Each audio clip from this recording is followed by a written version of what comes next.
دوستان عزیزم، درود و مهر. امیدوارم حال دلتون عالی باشه. این همون آشه که با یک کاسش حال دلت خوب میشه. یه غذای سبک و مقوی و فوق العاده خوش‌عطر مخصوص فصل سرما. قول میدم آخر ویدیو خودت هم دلت بخواد درستش کنی. بریم که با هم دیگه طرز تهیه‌شو ببینیم.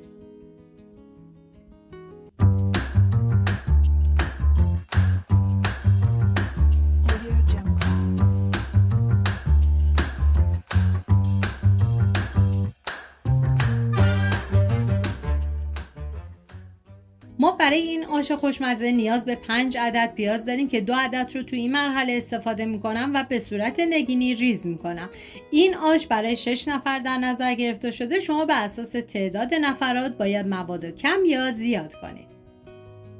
داخل قابلمه مقداری روغن میریزم و بعد از اینکه داغ شد پیازی که ریز کردم و بهش اضافه میکنم. هم میزنم و میذارم تا کمی تف بخوره. نوبت اضافه کردن ادویه هست، شامل زردچوبه، پودر تخم گشنیز و فلفل سیاه.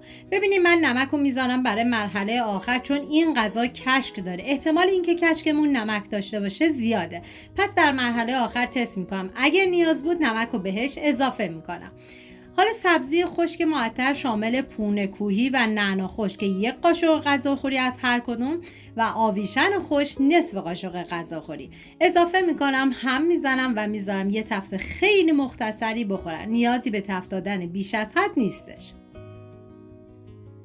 150 گرم ماشو من از شب قبل خیس کردم که معادل 1 لیوانه و لوبیای چشم بلبلی 130 گرم معادل 1 لیوان سرخالی.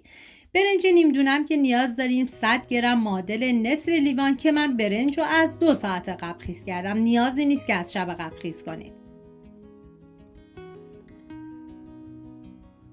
هم میزنم تا همه مواد با هم دیگه مخلوط بشن و یه تفت مختصری هم بخورن.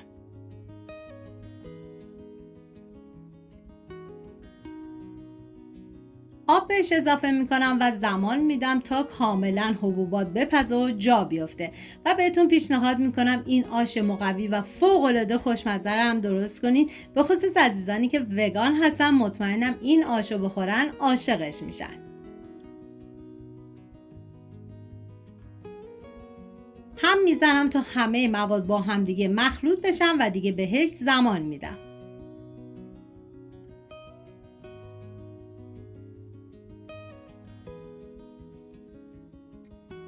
بعد از اینکه حبوبات کاملا پخت، اول من یه هم میزنم و نکته مهم این که حتما در طی زمان پخت چندین مرتبه هم بزنید، چون این غذا برنج داره، احتمال اینکه ته بگیره زیاده.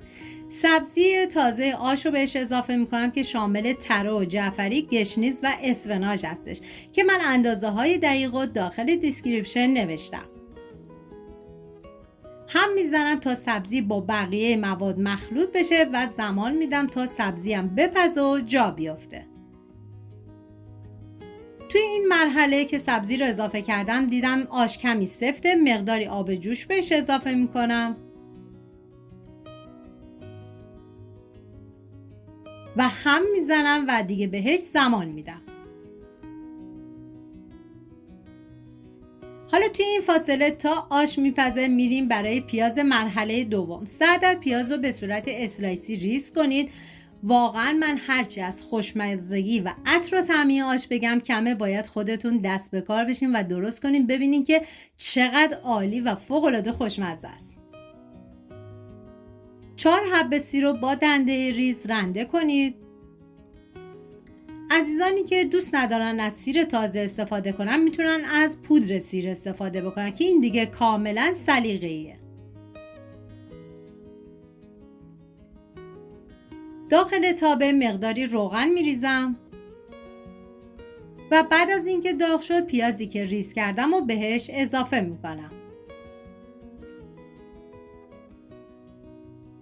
هم میزنم و میذارم تا پیاز کاملا سرخ بشه. بعد از اینکه پیاز سرخ شد سیری که رنده کرده بودم و بهش اضافه میکنم. زمانی که سیر اضافه کردید دیگه نیازی به تفت دادن بیش از حد نیست. همین که با پیاز مخلوط شد کافیه. نیاز به 1 قاشق غذاخوری نعنا خشک داریم که میریزم داخل تابه و یه هم میزنم و 3 قاشق غذاخوری سرپر کشک نیاز داریم که به بقیه مواد اضافه میکنم.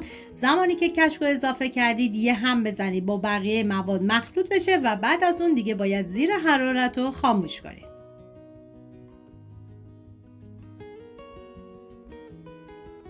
واقعا یه ترکیب عالی و فوق‌العاده خوشمزه.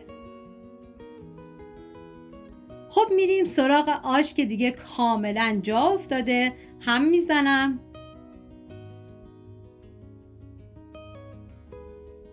و کشک رو بهش اضافه میکنم. زمانی که کشک رو اضافه کردید باید سریع هم بزنید تا با بقیه مواد مخلوط بشه و بذارید به مدت نیم ساعت دیگه بپزه و جا بیفته.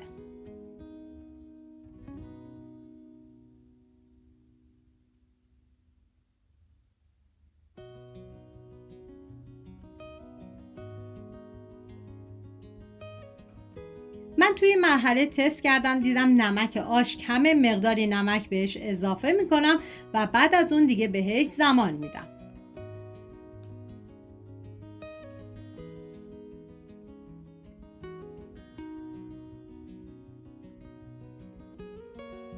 میدونید قشنگترین بخش آشپزی چیه؟ اینکه هر بار یه خاطره جدید میسازی. اگه دنبال غذاهای مقوی اصیل ایرانی هستین کانال رو سابسکرایب کنید تا هر هفته با هم یه طعم نوستالژیک دیگر رو تجربه کنید.